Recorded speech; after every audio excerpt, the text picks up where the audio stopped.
when we talk about challenges specific to marital rape cases, I think, one, there's a set of challenges that are applicable in all rape cases. So, for example, the first thing, the idea of, because, we are so, as a society, we necessarily associate the idea of honor with, female bodies. The idea of, speaking about rape is attached with shame and dishonor to the family. So there's a lack of reporting crimes. The second problem might be a delay in reporting. A lot of times, families might take time because, once again, the question is, okay, oh, there's so much shame and dishonor associated with the idea of reporting a rape that there might be some amount of delay in reporting it, which sometimes can lead to adverse inference when, you end up going to through court proceedings, where courts will make observations about, delays in FIRs, that why was there so much delay in recording or registering an FIR. So that's an issue. The third major issue is a lack of gender sensitization in our law enforcement authorities.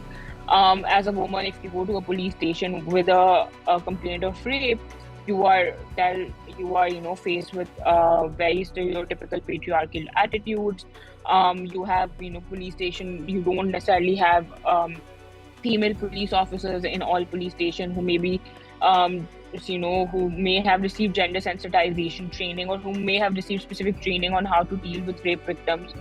Rape victims are supposed to, be taken for medical examinations instantly, like as soon as, they're in a position to go through that medical examination. Their statements are to be recorded as soon as, they feel up to it.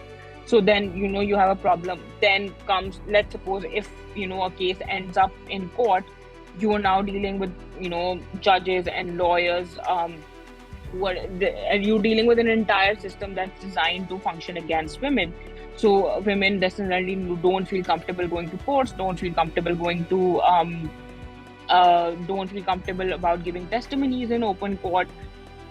So, you have this entire system of, cases also dragging on, even though there is a law, the CRPC says that, rape trials should be completed in 3 months, but we see that these cases go on and on for years, prolonging the misery of women.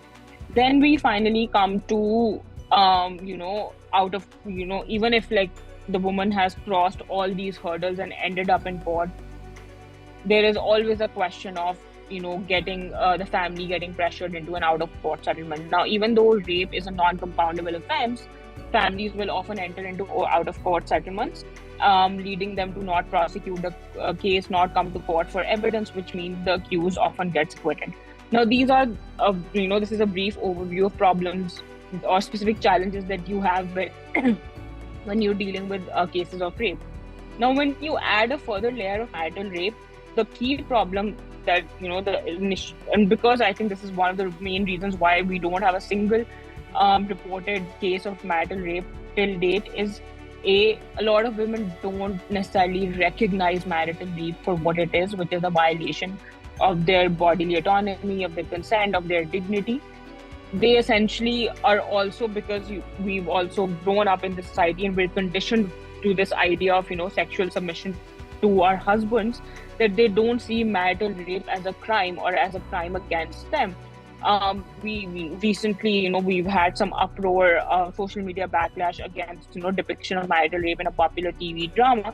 And while there was some backlash, there was also a lot of comments on social media justifying marital rape, and a lot of them by women, that, he is her husband, so, she needs to be available to him whenever he wants. Yeah, why is she denying herself to him? So a lot of women also don't recognize that what is happening to them shouldn't be happening to them, which is why a lot of times this is not reported. Then secondly, even if there is recognition that, what happened to me shouldn't have happened to me, a lot of women are not economically independent.